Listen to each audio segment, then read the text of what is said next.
Ever dreamt of being that diver? Yeah. You know, the one who just knows what to do when things go wrong down there. Well, today, we're getting a backstage pass into the world of PADI rescue diver training. It's like peeking behind the curtain of a world most divers just, hope they never have to experience firsthand. Exactly. But even if you're not planning on rocking that rescue diver badge yourself, just understanding these procedures, it's really eye-opening. Absolutely. Really puts things into perspective. So we're lucky enough to have our hands on the actual PADI Rescue Diver Course Instructor Guide. This is like the holy grail of underwater rescue knowledge, right? Yeah. This thing covers everything. It does, yeah. So who can actually sign up for this course? Turns out this isn't your entry-level casual dip in the pool. We're talking you need your advanced open water certification and on top of that, a current emergency first response certification. That's just to get started. Makes sense though, right? You're not starting from scratch. This course builds on a foundation of knowing what you're doing in the water already. Right, like you're building a superhero, one step at a time.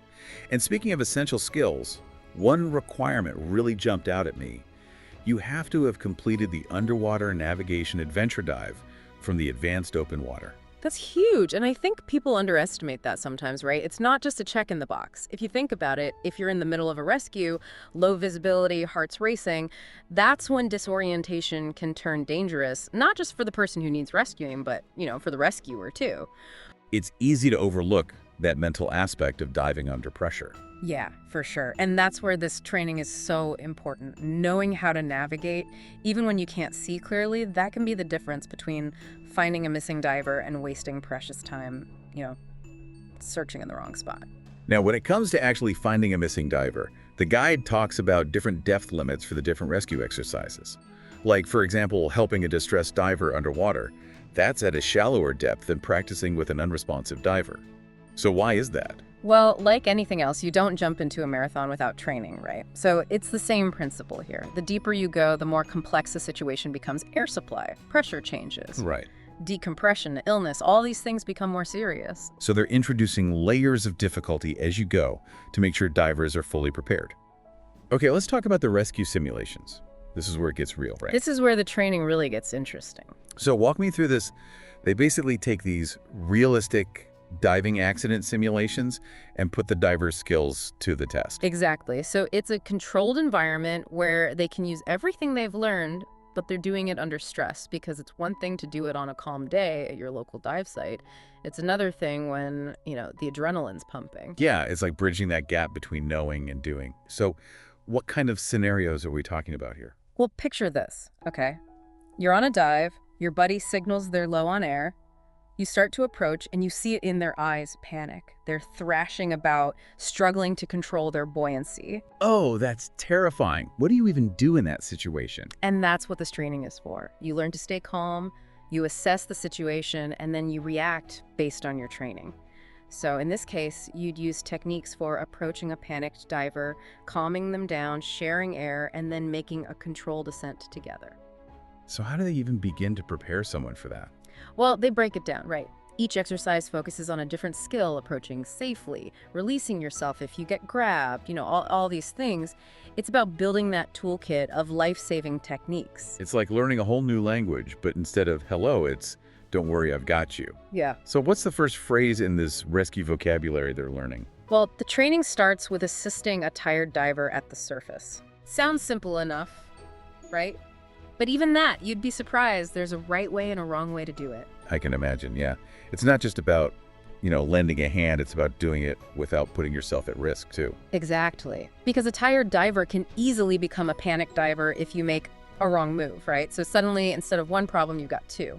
Right. So they really emphasize a calm approach, making sure you're not getting pulled down, knowing how to tow them back safely. It's almost like, you need to project that sense of calm, even if you might be feeling a little stressed yourself. Exactly. And it builds up from there. So you've got assisting a tired diver, and then you move into rescuing a panicked diver, which is a whole different beast. Yeah, that's a whole other level. I mean, we've all seen the movies, right? Someone who's panicking underwater, that's unpredictable. Oh, absolutely. And potentially dangerous, not just to themselves, but to anyone nearby. Right.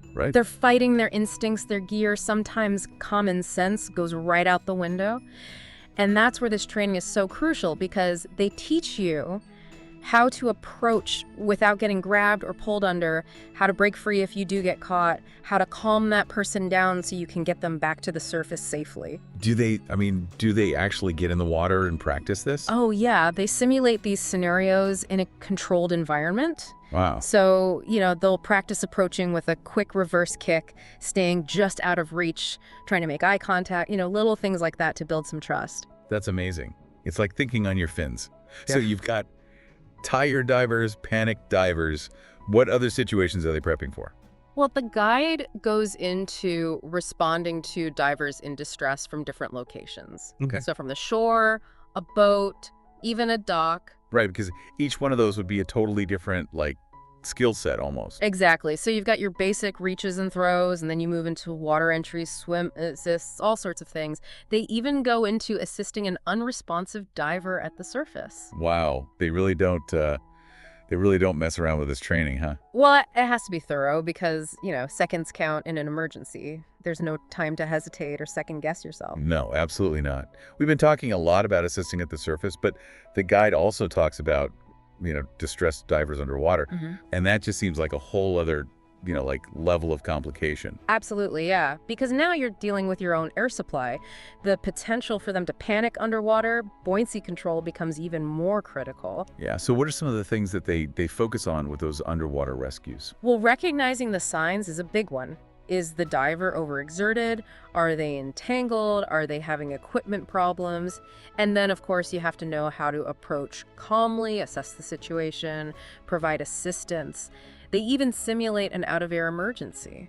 Whoa, okay. How do you even do that safely? It's all very controlled, of course, but they practice sharing air from their alternate air source and then making a safe, controlled ascent together. I can't even imagine how nerve-wracking that would be, even in a controlled environment.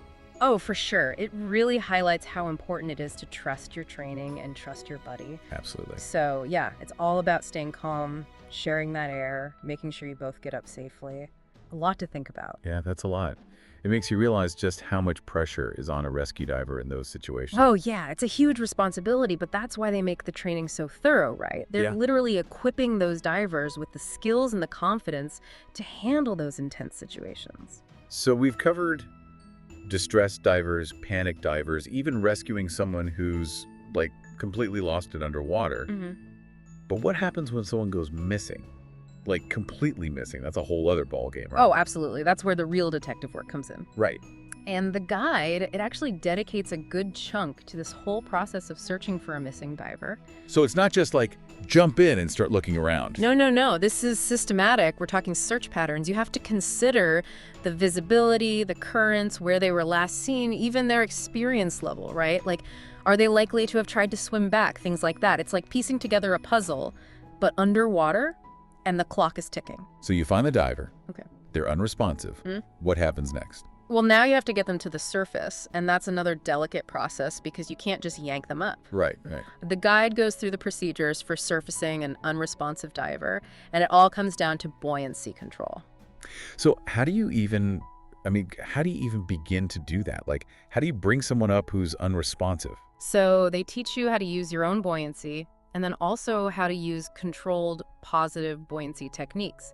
The key is to bring the diver up without causing any further injuries. It's not just about getting them up. It's about getting them up safely. Absolutely, yeah. So they practice different methods using their own BC, sometimes using the unresponsive diver's equipment, but it always has to be slow, controlled. Wow. Okay, so they're at the surface now. What happens next? As soon as they break the surface, the priority is checking for breathing. The guide is very, very clear about that. And then they're trained to provide rescue breaths in the water if necessary. Wow. So you're breathing for them. Exactly. They'll practice different techniques, even simulating situations where maybe their own equipment is compromised or the unresponsive diver's equipment has to be removed, just in case. They cover it all. It's like you're an underwater EMT, basically. It's pretty intense. Yeah. And then, of course, they have to get them out of the water, which is another challenge, depending on whether they have help or not. And then it's emergency oxygen, first aid, watching out for signs of decompression sickness, things like that. It's incredible. The level of detail in this training I mean, it's just amazing. It really highlights how much goes into it. Yeah, and you know, one thing that really struck me going through all of this is how much it emphasizes the mental aspect too. Right? Because you're dealing with these high stress situations, you're physically exhausted probably, and then there's this emotional weight knowing that someone's life is on the line. It's not just about knowing what to do, it's being able to actually do it when it really matters. Well, after diving into all of this, I have to say, I have a whole new appreciation for rescue divers. Me too. It's an incredible skill set. It really is. And for our listeners out there, it just goes to show, dive safety is important for everyone, whether you're a pro or just starting out. And maybe this has inspired some of you to learn even more about it. I hope so. You never know, it might come in handy someday. Absolutely. Well, on that note, we'll wrap things up here. Thanks for joining us on this deep dive into the world of rescue diver training.